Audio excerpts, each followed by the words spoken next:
사랑하는 성도 여러분, 오늘 우리가 함께 읽은 이 누가복음 18장 1절부터 이 8절까지에 있는 말씀은요, 예수님께서 제자들에게 어떻게 보면 기도의 본질을 이야기해 주시는 말씀입니다. 예수님께서 제자들에게 기도의 본질을 가르쳐 주셨는데요.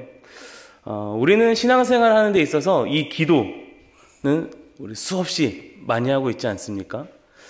새벽에 나와서 기도하고, 또 이렇게 수요일날 예배에 참여해서 기도하고, 또 우리의 걱정과 근심이 쌓였을 때 또 기도하고, 때로는 기쁠 때 기도하고, 슬플 때 기도합니다. 그런데 이러한 질문 한번 드리겠습니다. 마음속으로 대답하시면 될 것 같아요. 기도는 하나님을 설득하는 일입니까? 아니면 하나님을 신뢰하는 일입니까? 이렇게 마음속으로 대답하시면 되는데 이렇게 대답을 해주시는 너무나도 감사합니다. 많은 사람들이 이 기도를 분량으로 여기기도 합니다. 하루에 나는 3시간 기도한다. 나는 금식 기도를 여러 번 해봤다. 물론 하나님은 우리의 열심을 귀히 보십니다. 하지만 예수님은요, 오늘 본문을 통해서 말씀하십니다. 기도의 분량이 아니라 하나님을 향한 믿음의 방향이 중요하다라는 것입니다. 하나님은 우리의 기도 속에 담긴 믿음의 진정성을 보시는 것입니다.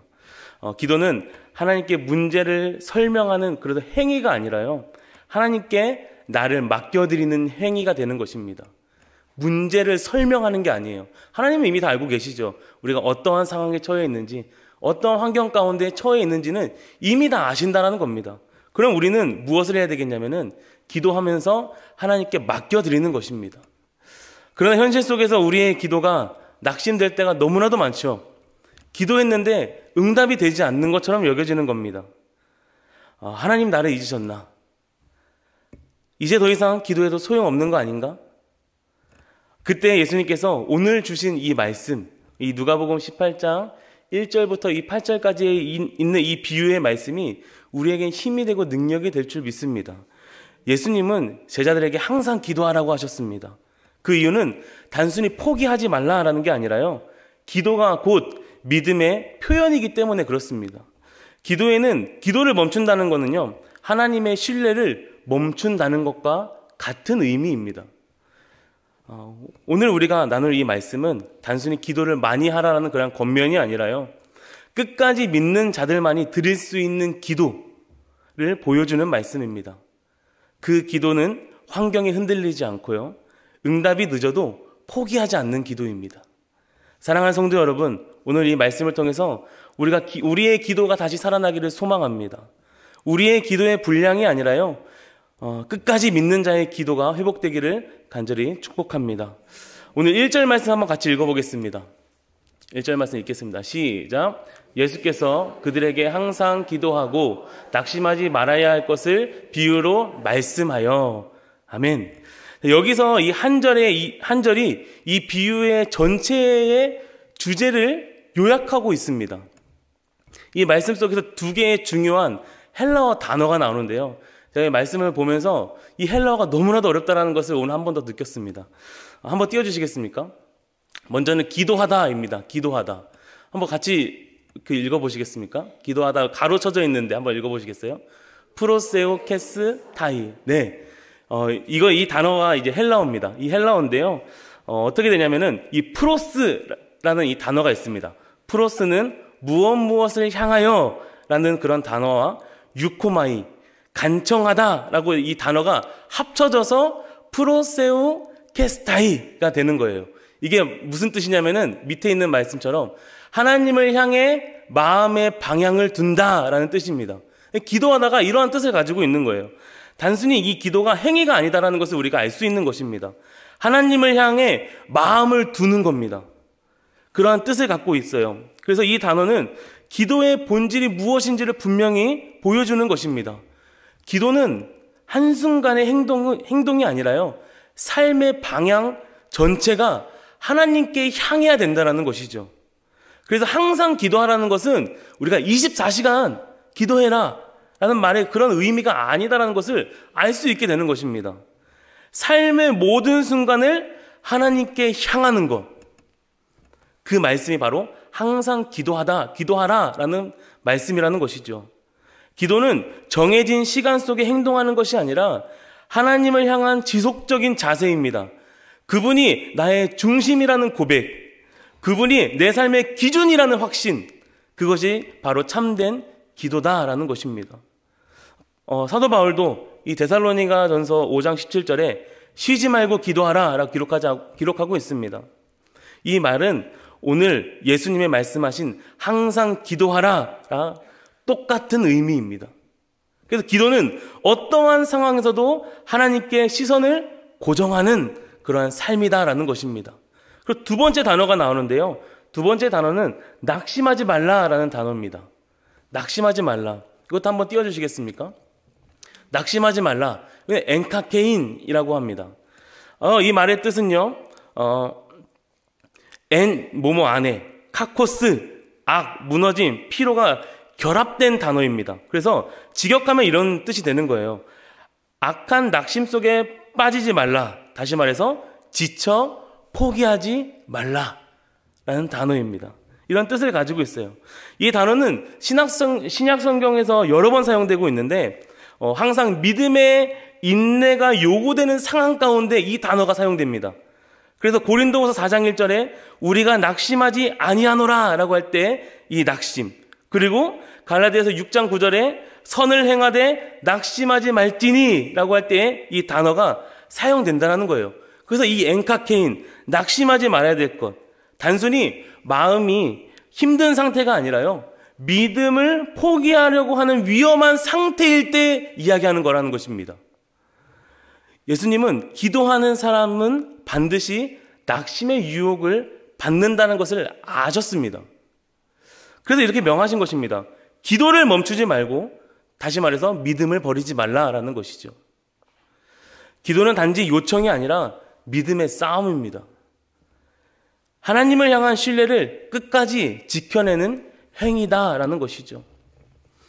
사랑하는 성도 여러분, 기도를 포기하는 순간 믿음이 흔들립니다.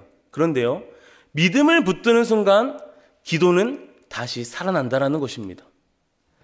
기도와 믿음은 그래서 서로 살리는 역할을 한다라는 것입니다. 그것을 우리가 잊지 말았으면 좋겠습니다. 그래서 늘 우리는 우리의 삶을 늘 점검해 볼 필요가 있는 거예요. 내가 왜 이렇게 기도가 안 될까? 내가 이렇게 하나님 앞에 무릎 꿇는 것이 왜 이렇게 힘들까? 그러면 무엇이 문제가 있겠습니까? 나의 믿음에 대한 점검이 필요하다라는 것이죠. 내가 정말 하나님 잘 믿고 있는지, 내 삶을 늘 돌아봐야 된다는 것입니다.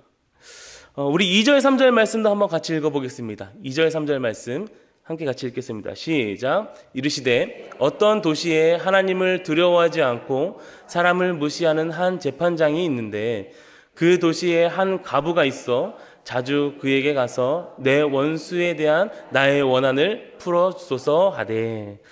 네, 자, 이 장면은 세상과 신앙을 갖고 있는 이 신앙인의 모습을 대조해서 보여주는 장면입니다.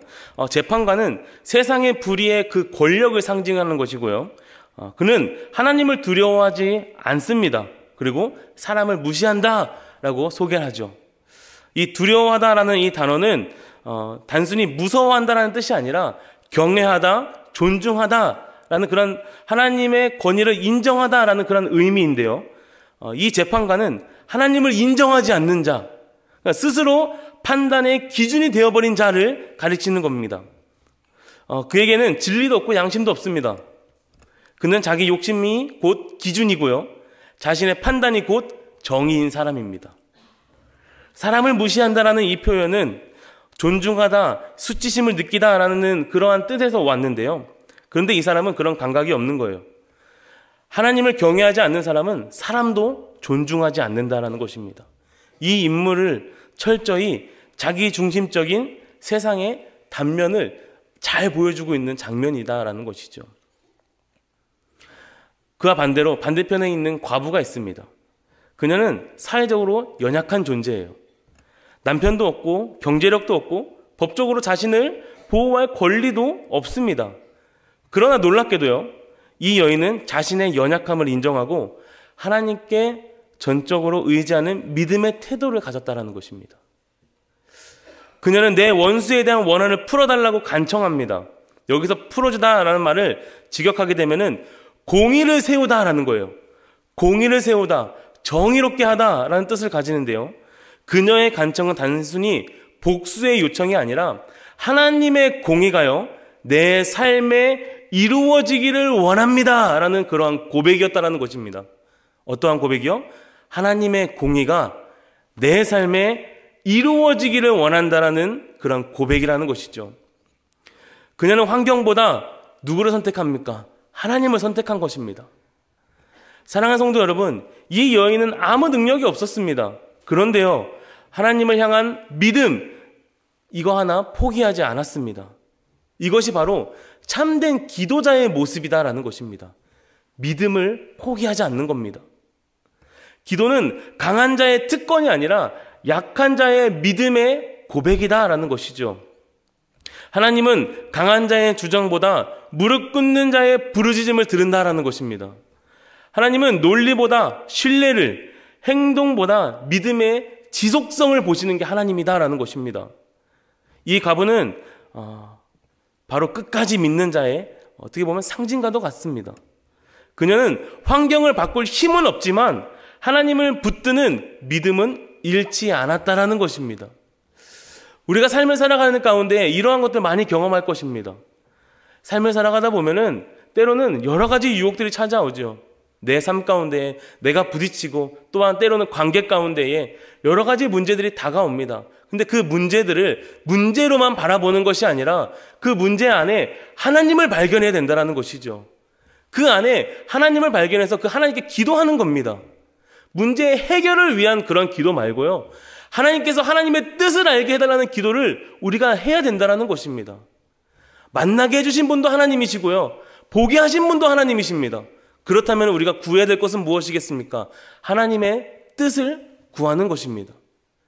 그 안에 하나님의 뜻이 무엇인지를 우리가 발견해야 되는 것이죠. 그러기 위해서 믿음이 필요한 것입니다. 전적인 신뢰, 흔들리지 않는 믿음.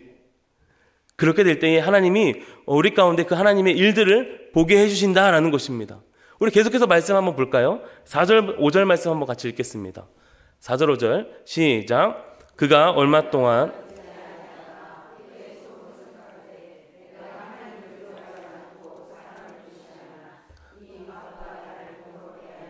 내가 그 원한을 풀어주리라. 그렇지 아니하면 늘 와서 나를 괴롭게 하리라 하였느니라. 아멘. 사랑하는 성도 여러분, 이 장면은 이 기도의 현실적인 어려움을 그대로 보여주고 있는 것입니다. 얼마 동안 듣지 아니하다가 라고 하죠. 하나님께 기도할 때 우리가 가장 먼저 부딪히는 부분이 바로 이 부분 아닐까요? 하나님, 왜 제 기도를 들어주시지 않습니까? 하나님, 왜 응답이 되지 않는 것입니까? 우리는 하나님이 침묵하시는 것 같을 때가 있어서 그것에 낙심한다라는 것입니다. 그런데 예수님은 말씀하십니다. 지연은 무응답이 아니라는 거예요. 하나님의 침묵 속에서도 그분은 그 뜻을 이어가고 있다는 것입니다. 재판관은 처음에는 여인의 말을 듣지 않았습니다. 그는 하나님을 두려워하지 않고 사람을 무시하는 완악한 자였습니다. 그러나 결국 이렇게 말합니다. 이 가부가 나를 번거롭게 하니 그 원한을 풀어주리라. 번거롭게 하다라는 이 단어의 원래 뜻은요, 눈 밑을 치다, 지치게 하다라는 뜻으로요, 복싱에서 많이 사용하는 용어라고 그래요. 이 재판관은 이 여자가 나를 너무 괴롭히니까 포기하겠다라고 말을 하는 것입니다. 그런데요, 주님은 이 불의한 재판관의 태도를 통해서 하나님은 그와 전혀 다른 분임을 강조해 주고 있는 것입니다. 재판관은 귀찮음 때문에 응답하지만 하나님은 사랑과 자비 때문에 응답하신다라는 것입니다. 재판관은 자신이 지키기 위해서 움직였지만 하나님은 하나님이 사랑하는 그 자녀를 지키기 위해서 움직이신다라는 거예요. 신자의 끈질김은 단순한 고집이 아니라요, 믿음의 그 지속성입니다. 이 가부의 행동은 단순한 고집이 아니다라는 거예요. 그녀는 현실적으로 아무런 소망이 없었지만 그럼에도 불구하고 하나님을 신뢰하는 믿음으로 나아가는 것입니다. 자기에게는 아무런 소망이 없다는 걸 안 거예요. 동일합니다. 우리도 동일하지 않습니까? 우리에게는 어떠한 소망이 없다는 거예요. 나 자신을 봤을 때, 우리 자신을 봤을 때는 우린 소망 없는 존재들이라는 것이죠. 그런데요, 이 여인은 세상적으로는 실패자 같지만은 하나님 앞에서는 믿음의 승리자라는 것입니다. 어떻게 해요? 믿음을 지속적으로 지켜내니까, 믿음으로 살아내니까 이렇게 된다는 것입니다. 이 삶이 우리는 이렇게 못 산다라는 것이 아니라 우리도 이렇게 살아갈 수 있다는 거예요. 살아갈 수 있습니다. 반복적인 간청은 하나님을 신뢰하는 마음의 표현입니다.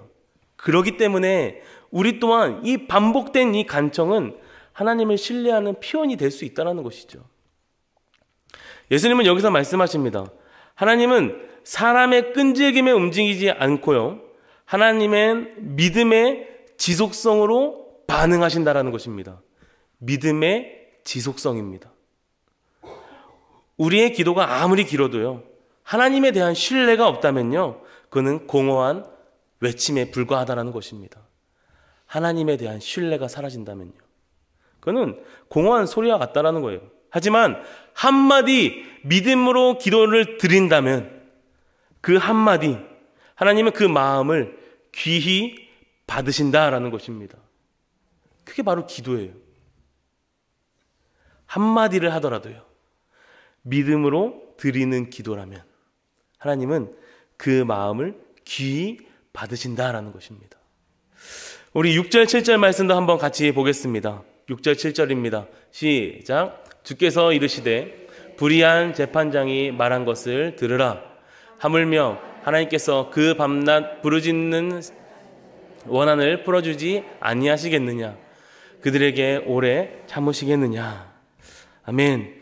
예수님은 이 불의한 재판관의 말을 들으라라고 하십니다.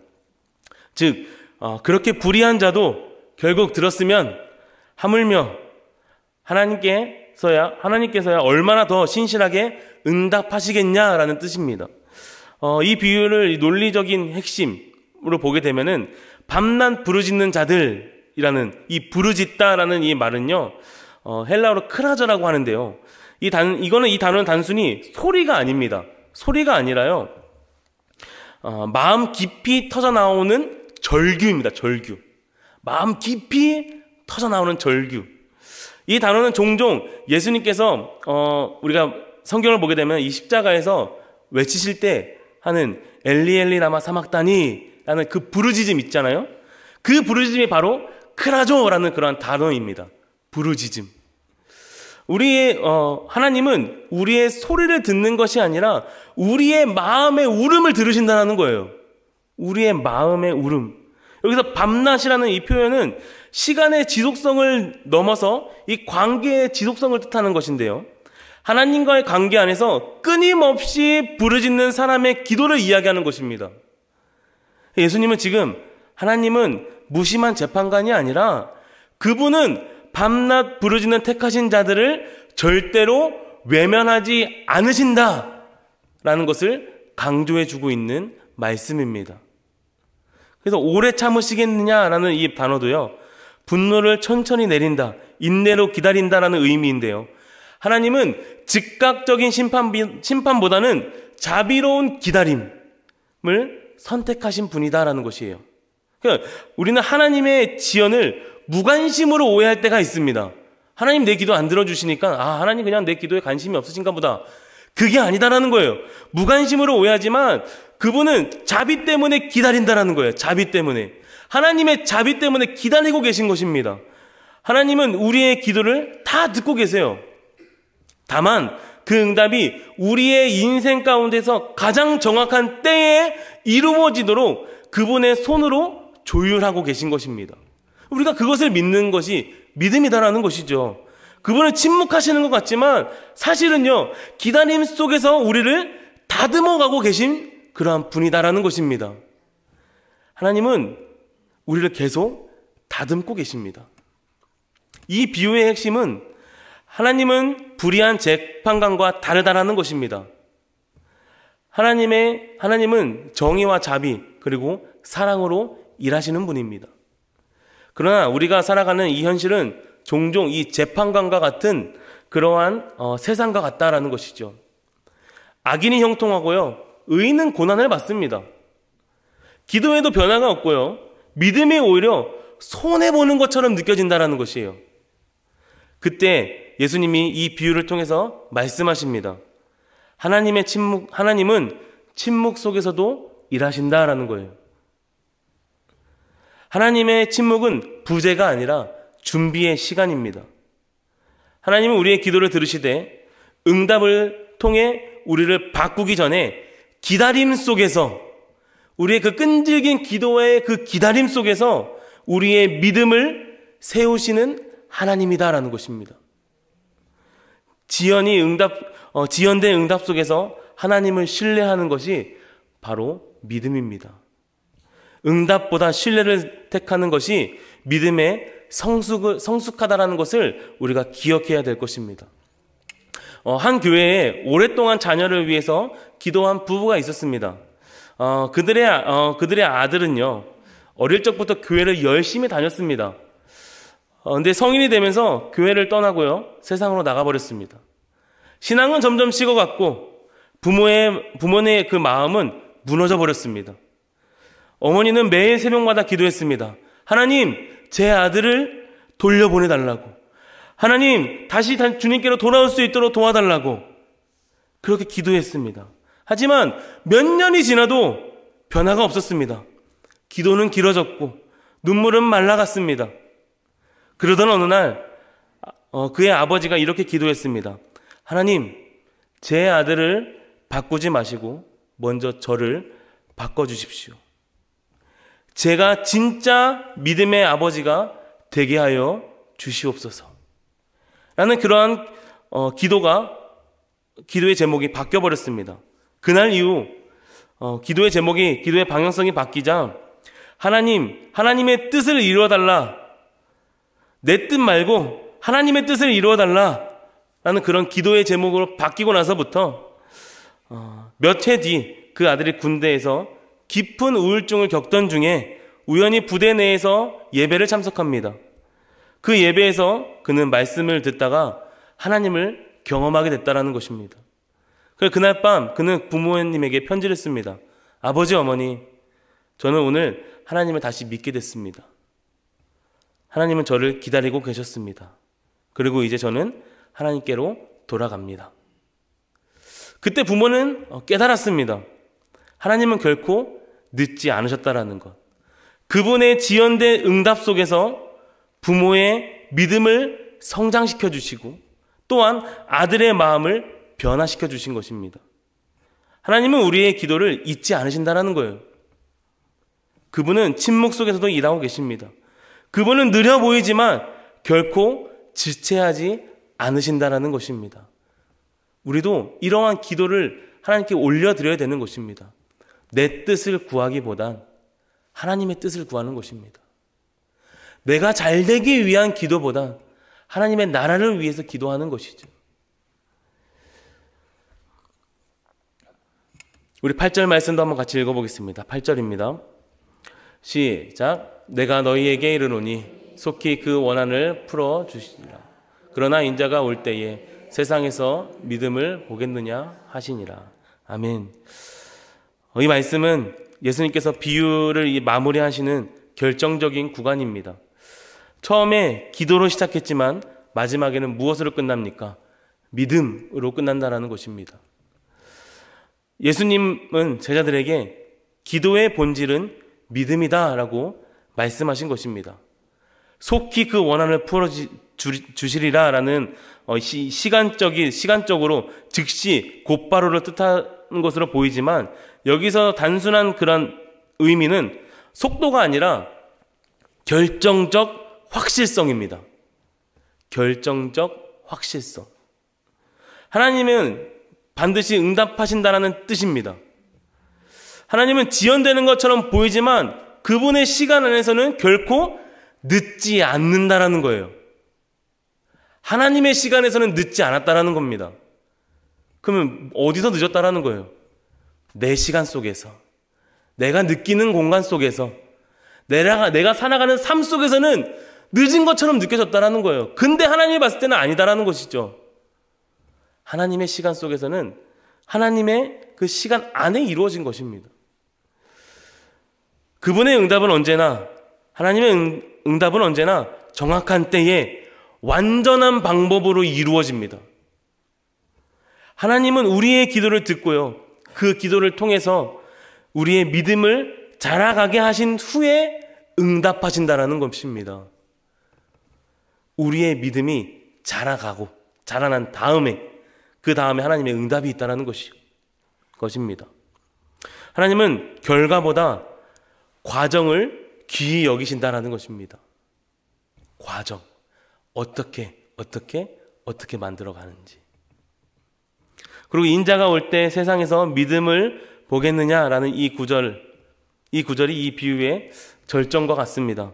단순히 예수님이 단순히 기도하라 해서 끝내지 않으시고 인자가 올 때에 세상에서 믿음을 보겠느냐라고 물으시는 것입니다. 믿음은 헬라어로 피스티스의 그 목적격, 피스튼의 형태인데요. 단순한 동의의 신념이 아니라요, 끝까지 신뢰하면서 버티는 믿음입니다. 끝까지 신뢰하면서 버티는 믿음. 하나님께 충성하는 믿음이 바로 그러한 믿음이다라는 거예요. 하나님께 충성하겠다라고 이야기했을 때는 끝까지 신뢰하는 겁니다. 즉, 주님은 이렇게 말씀하십니다.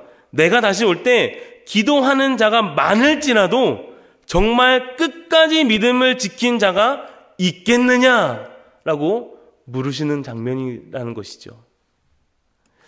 이 질문은 단순한 호기심이 아니라 우리 모두에게 영적인 도전을 주는 그러한 질문입니다. 기도의 결론은 응답이 아닙니다. 기도의 결론은요, 끝까지 믿는 믿음의 지속이라는 것을 잊지 마시길 바랍니다. 예수님은 이 비유를 통해서 기도의 목적이 무엇입니까? 기도의 목적은 내 문제 해결이 아니라 하나님과의 관계가 회복이 되는 것입니다. 기도를 통해서요, 우리는 하나님과의 관계가 먼저 회복이 되어야 되는 것이에요. 그리고 그 기도의 끝에는 응답이 있어야 생각하지만 예수님은 이렇게 말씀하시는 거예요. 기도의 끝에는 믿음이 있어야 된다는 것입니다. 끝까지 믿는 믿음, 이 믿음이 있어야 된다는 것입니다. 하나님은 우리의 기도를 통해서 상황을 바꾸시지만 더 중요한 것은 우리 자신이 바뀌는 겁니다.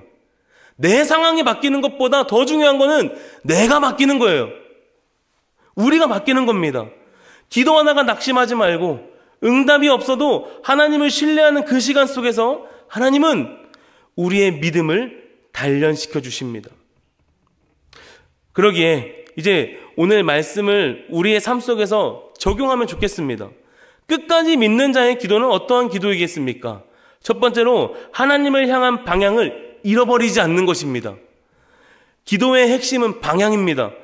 내가 내 문제에서 시작이 됐지만 결국 하나님께 방향을 돌리는 것입니다. 기도의 시작이 기도의 시작이 나로부터 시작됐지만 그 모든 그 과정 가운데 결과로 봤을 때는 하나님의 방향이 되어져 버리는 것입니다. 하나님께 향한 기도는 응답이 지연돼도요, 상황이 악화돼도요, 흔들리지 않는다는 것입니다. 왜냐하면 그 기도의 초점이 내가 아니라 하나님이기 때문에 그렇다는 것입니다. 그리고 두 번째로 이 기다림 속에서도 신뢰를 놓지 않는 기도를 해야 된다는 것입니다. 기다림은 시간의 낭비가 아니라 하나님께서 나를 빚으시는 그러한 시간입니다. 나를 더 하나님의 사람으로 만드는 그런 시간이다라는 것입니다. 사랑하는 성도 여러분, 기도는 우리의 욕심을 벗기고 하나님의 뜻을 깨닫는 시간입니다. 우리가 기도하면서 이렇게 바뀌어야 될 줄을 믿습니다. 그리고 세 번째로 응답보다는 순종을 구하는 기도를 드려야 됩니다. 많은 사람들이 기도의 목적이 응답이다라고 생각하지만 예수님은 인자가 올 때에 믿음을 보겠느냐라고 이야기하십니다. 하나님은 우리의 순종 속에서 하나님의 영광을 보신다라는 것입니다. 기도는 하나님을 움직이게 하는 수단이 아닙니다. 내가 하나님께 순종하게 되는 통로가 바로 기도입니다. 응답이 오지 않더라도요, 하나님의 뜻이라면은 아멘으로 순종하는 그 태도, 그것이 바로 참된 기도의 열매입니다. 네 번째로, 낙심의 순간에도 우리는 다시 무릎 꿇는 기도가 되어야 된다는 것입니다. 예수님은 항상 기도하고 낙심하지 말라 말씀하셨습니다. 낙심은 기도의 우리 어떻게 보면 반대가 되는 것입니다. 낙심은 하나님을 더 이상 일하시지 않는 것처럼 느껴지는 그런 거짓 믿음과 같다라는 것입니다. 그러나 믿음은 우리가 하나님을 더 신실하게 끝까지 붙잡고 나아가는 것. 기도는 환경이 허락해서 하는 것이 아닙니다. 믿음의 명령이기 때문에 우리가 하는 것임을 잊지 마시길 바랍니다. 사랑하는 성도 여러분, 오늘 하나님은 우리에게 이렇게 물으십니다. 너는 끝까지 믿는 자의 기도를 하고 있느냐? 응답이 지연될 때도, 하나님이 침묵하실 때도 끝까지 하나님을 신뢰하는 자를 주님은 지금도 찾고 계십니다. 기도는 하나님께 결과를 맡기는 순종의 행위입니다. 하나님은 우리의 끈질김을 보시지 않고요, 우리의 신뢰의 진정성을 보십니다. 이제 우리의 기도를 우리가 새롭게 해야 됩니다. 응답받는 기도에서 하나님을 신뢰하는 기도로 바뀌어야 된다는 것입니다. 문제 해결을 위한 기도에서 믿음의 결단의 기도로 우리가 나아가야 되는 것입니다. 이것이 끝까지 믿는 자의 기도의 태도임을 우리가 잊지 마시길 바라면서요, 우리가 함께 이 시간 찬양하면서 또 하나님께 영광 올려드리고 기도하며 이 시간 나아가기를 소망합니다.